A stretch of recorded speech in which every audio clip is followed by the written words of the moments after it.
காட்டில் கோரி என்ற காகம் வாழ்ந்து வந்தது. அந்த காட்டிலே அந்த காகம்தான் ரொம்ப அழகாக இருக்கும். அப்படிப்பட்ட அழகான காகம். கோரி காகத்தோட அம்மா இறந்து விடவே அவள் சித்தியுடன் வாழ்ந்து வந்தாள். அந்த சித்தி கோரியை கொடுமைப்படுத்துவார். மிகவும் கொடுமையார சித்தியுடன் கோரி வாழ்ந்து வந்தாள். அவளுக்கு உதவி செய்து கொண்டு வாழ்ந்து வந்தாள். கோரிக்காகவும் மிகவும் களைப்பாக இருந்ததால் படுத்து உடங்கலாம் என்று நினைத்து கொண்டிருந்தது. அதன் சித்தியும் சுந்தரியும் வெளியே போயிருந்ததால் அது படுத்து உறங்க ஆரம்பித்தது. கோரிக்காகவும் படுத்து கொண்டிருந்த சிறிது நேரத்தில் அவர் சித்தி வந்து அவள் மீது தண்ணீர் ஊற்றி விட்டார். அட மகாராணி, படுத்து கொண்டு இருக்கியா? நான் உன்னை ரொட்டி தானே சுட சொன்னேன், நீ என்ன படுத்து உறங்கி கொண்டிருக்கிறாய் என்று அவர் சித்தி கேட்டார். நாங்கள் சினிமா போயிட்டு வரதுக்கு கொஞ்சம் நேரம் ஆயிடுச்சு, நீ அதுக்குள்ளே படுத்து உறங்கி விட்டாயா? நான் உன்னை நைட்டு ரொட்டி தானே சுட சொன்னேன், சுட்டாயா இல்லையா கோரி? அம்மா, இந்த கோரி காகம் என்னோட படுக்கையில் படுத்து விட்டது, நான் எப்படி உறங்குவேன்? சித்தி கடுமையானவர். எப்பொழுதும் கோரி காகத்தையே வேலை செய்ய சொல்வார். தன் மகள் சுந்தரியை வேலை வாங்க மாட்டார். அடடா, சித்தி என்னை தண்ணீர் கொண்டு வர சொன்னார். நான் நதிக்கரைக்கு சென்று தண்ணீர் கொண்டு வருகிறேன். நான் பாத்திரம் துணிமணிகள் எல்லாம் துவைக்க வேண்டும், எனக்கு தண்ணீர் வேண்டும். நதிக்கரைக்கு செல்கிறேன். கோரிகாகம் தன் பானையுடன் நதிக்கரைக்கு புறப்பட்டது. அந்த தண்ணீர் எடுத்து கொண்டு வரலாம் என்று கோரிகாகம் புறப்பட்டது. கோரிகாகம் நதிக்கரைக்கு சென்று தன் பானையில் தண்ணீர் எடுத்துக்கொண்டு இருந்தது. தண்ணீர் எடுத்துக்கொண்டு வீட்டுக்கு செல்லலாம் என்று தண்ணீரை பானையில் நிரப்பியது.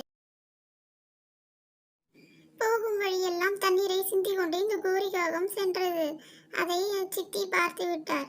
இந்த கோரிகாகம் தண்ணீரை வீணாக்கி கொண்டே செல்கிறது என்று கூறினார். அடடா மகாராணி கோரி, தண்ணீரை வீணாக்கி கொண்டே செல்கிறாய். தண்ணீரை எவ்வளவு கஷ்டப்பட்டு நதிக்கரையிலிருந்து எடுத்துக்கொண்டு வருகிறாய், ஆனால் தண்ணீரை வீணாக்கி கொண்டே செல்கிறார் கோரி. கோரி, பாத்திரங்களை இரவிலேயே கழுவிவிட சொன்னேன், ஆனால் நீ பாத்திரங்களை அப்படியே போட்டு வைத்திருக்கிறாய். நேற்று பாலக் பன்னீரும் ரொட்டியும் செய்தாய், பாத்திரங்களை அப்படியே போட்டு வைத்து விட்டாய். எல்லா பாத்திரங்களும் நீதான் கழுவ வேண்டும் கோரி.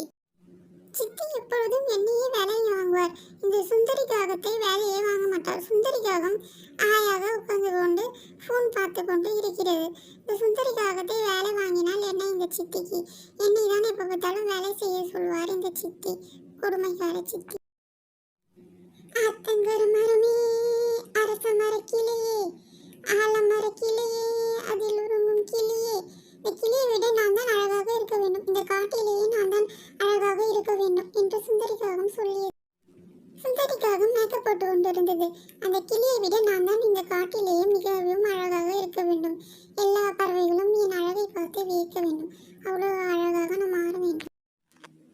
கோரிகாகம் நதிக்கரைக்கு சென்றது. நதிக்கரைக்கு சென்று தண்ணீர் எடுத்து கொண்டிருந்தது.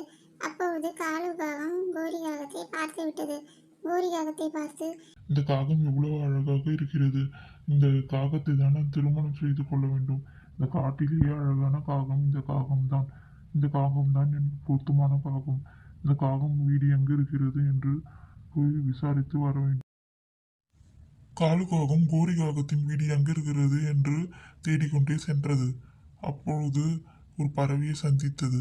அந்த பறவையை பார்த்து, கோரி காகத்தின் வீடு எங்கே இருக்கிறது உங்களுக்கு தெரியுமா? எனக்கு தெரியும், அந்த காக்கை தான் இந்த காட்டிலே மிகவும் அழகான காக்கை, நீ ஃபர்ஸ்ட் ரைட்டு போனீங்கன்னா அந்த காக்கையோட வீடு இருக்கும் என்று கூறியது. என் பெயர் காலு, உங்கள் வீட்டுக்கு நான் பெண் கேட்டு வந்துள்ளேன். அப்படியா, வாங்க தம்பி, என் மகள் சுந்தரி மிகவும் அழகாக இருப்பாள். என் மகள் சுந்தரியை பார்த்தால் நீங்கள் அவள் அழகில் மயங்கி போய்விடுவீர்கள், அவ்வளவு அழகாக இருப்பாள். என் மகள் சுந்தரியை நீங்கள் உடனே திருமணம் செய்து கொள்ளுங்கள். என் மகள் சுந்தரி உங்களுக்கு பொருத்தமாக இருப்பாள். இல்லை அம்மா, நான் சுந்தரியை பெண் கேட்டு வரவில்லை, நான் கோரி காகத்தை தான் பெண் கேட்டு வந்துள்ளேன். எனக்கு கோரி காகம் தான் மிகவும் பிடித்துள்ளது, எனக்கு பொருத்தமான காகம் கோரி காகம் தான். நீங்கள் கவலைப்படாதீங்க அம்மா, நான் சுந்தரி காகத்திற்கு வேறு ஒரு காகத்தை பார்த்து வைக்கிறேன். நீங்கள் சுந்தரி காகத்துக்கு அந்த காகத்தை திருமணம் செய்து வையுங்கள், எனக்கு கோரி காகத்தை திருமணம் செய்து வையுங்கள். சித்தியின் சம்மதத்துடன் காலு கோரி திருமணம் நன்றாக நடைபெற்றது. காலுவும் கோரியும் மிகவும் மகிழ்ச்சியாக இருந்தனர். அவர்கள் புது வீட்டிற்கு செல்லலாம் என்று காலுவும் கோரியும் பேசிக்கொண்டு இருந்தனர். கோரி தனது புது வீட்டிற்கு சந்தோஷமாக சென்றாள். காலகாலத்துடன் புது கொடுத்தனம் நடத்தலாம் என்று சென்றாள். ஒரு நாள் மழையும் காத்தும் அதிகமாக வந்தது. காற்று மிகவும் வேகமாக வீசியது. சித்தி மட்டும் தனியாக வீட்டில் இருந்தார். கோரியும் திருமணம் செய்து கொண்டு புது வீட்டுக்கு சென்று விட்டாள். சுந்தரிக்காகவும் திருமணம் செய்து கொண்டு வேறொரு இடத்திற்கு குடியேறிவிட்டாள். சித்தி மட்டும் தனியாக அந்த வீட்டில் வசித்து வந்தார். அடடா, மழையும் காத்தும் இன்று அதிகமாக இருக்கிறது. இந்த வீடு இந்த மழை காத்து தாங்குமா என்று தெரியவில்லை. இந்த வீடு வர இப்போதும் உடைந்து விழுந்து விடலாம் என்ற நிலையில் இருக்கிறது. மழை அதிகமாக பெய்து கொண்டிருந்தது. புயல் காற்றும் வீச தொடங்கியது. உடனே அந்த வீடு தாங்க முடியாமல் புயல் காத்துக்கு உடைந்து இரண்டாக விழுந்தது.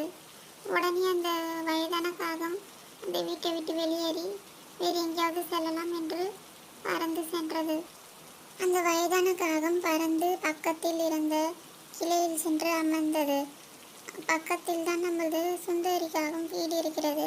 நாம் சுந்தரிக்காகவும் வீட்டிற்கு சென்று பார்க்கலாம் என்று கூறியது. மழை வந்து விடுற மாதிரி தெரியல, மிகவும் அதிகமாக பெய்து கொண்டிருந்தது. மழை விட்டவுடன் சுந்தரி காகத்தின் வீட்டிற்கு சென்றது. சுந்தரி, சுந்தரி, நான் தான் அம்மா வந்திருக்க. சுந்தரி, நீ எங்க இருக்க? வெளில வா. அம்மா, நீங்களா? ஏமா இங்க வந்தீங்க? சுந்தரி, என் வீடு இரண்டாக உடைந்து விட்டது. இந்த காத்திற்கு தாங்க முடியாமல் என் வீடு இரண்டாக உடைந்து விட்டது. நான் உன் வீட்டில் தங்கிக் கொள்கிறேன் 2 நாட்கள். அம்மா, என் வீடு மிகவும் சிறியது அம்மா. என் வீட்டில் 2 பேர் தான் தங்க முடியும்.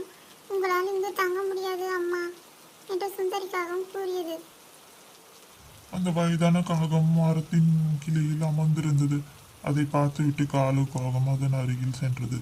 நீங்கள் ஏன் தனியாக இங்கு அமர்ந்திருக்கிறீர்கள்? இன்று மழை வர அதிகமாக வரும் என்று வானிலை மையம் கூறியிருக்கிறார்கள். நீங்கள் ஏன் இங்கு தனியாக அமர்ந்திருக்கிறீர்கள்? நான் கோரி காகத்திற்கு பல்லு வலிக்கு மாத்திரை வாங்கலாம் என்று வந்தேன் அம்மா. நீங்கள் எங்கள் வீட்டுக்கு வாங்க, எங்கள் வீட்டில் வந்து தங்கிக் கொள்ளுங்கள். உங்கள் வீடு உடைந்திருந்தால் என்னை எங்கள் வீட்டுக்கு வாங்க. இந்த மழை காத்திற்கு தாங்க முடியாமல் என் வீடு இரண்டாக உடைந்து விட்டது. எனக்கு எங்கே செல்வது என்று தெரியவில்லை. அதனால் தான் மரத்தின் கிளையில் அமர்ந்திருந்தேன். எனக்கு நீங்கள் உதவி செய்ததற்கு மிக்க நன்றி காலு. அந்த வயதான காகத்திற்கு அப்போதுதான் புரிந்தது கோரியின் அன்பும் காலுவின் அன்பும். ஆபத்தில் உதவுபவர் உண்மையானவர் என்று அப்போதுதான் அந்த வயதான காகத்திற்கு புரிந்தது.